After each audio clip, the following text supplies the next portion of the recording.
Let me tell you how these documents came to me. As usual on the weekends, I was watching butterflies by the bay. I heard a noise. I turned around and saw a man run out of the woods holding a small folder. He ran past the dried-up well and threw the folder in before running further. A short time later, some men came out of the woods. They surrounded the running man, forced him to his knees, and began to threaten him with weapons. They demanded that he return the papers. The next moment was imprinted permanently on my memory. I heard a shot. It was some time before I could come back here and get the folder from the bottom of the well. There were documents, photographs, and letters inside. There was enough evidence to put down the most dangerous mafioso of our time for good. I realized how dangerous these documents were. I don't trust the police, so I hid the documents here, in my laboratory. Maybe I'm making the wrong choice, but I saw what they did to that man, and I'm afraid.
glad you found the papers. When they came into my possession, I was terrified, and my fears were justified. The day after I found the folder of the evidence, the Mafia came for me. I only vaguely remember what happened. In the end, they tied me up with a chain, hooked it to a rock, and threw me into the water. I remember sinking deeper and deeper, swallowing moss and slime and reaching the bottom. I burned to take vengeance against the monsters who did this to me, and my prayers were answered. An ancient force of nature, the spirit of this place, returned me to life. He made me stronger and far more dangerous. I believe that you will give these papers to the honest policeman. I've let those monsters go, and I believe you'll put them down forever. But I don't know anything about the children. I don't have anything to do with their disappearance. Believe me.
There can be no more doubt that the children were kidnapped by the Mafia.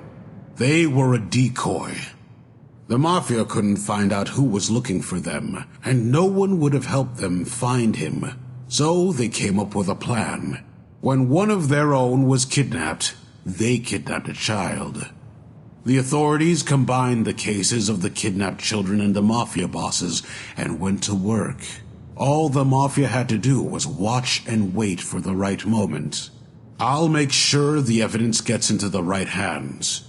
Believe me, the guilty parties will be punished. For now, keep looking for the children. The note mentioned a meeting at the port. I think it might be worth going there and taking a look.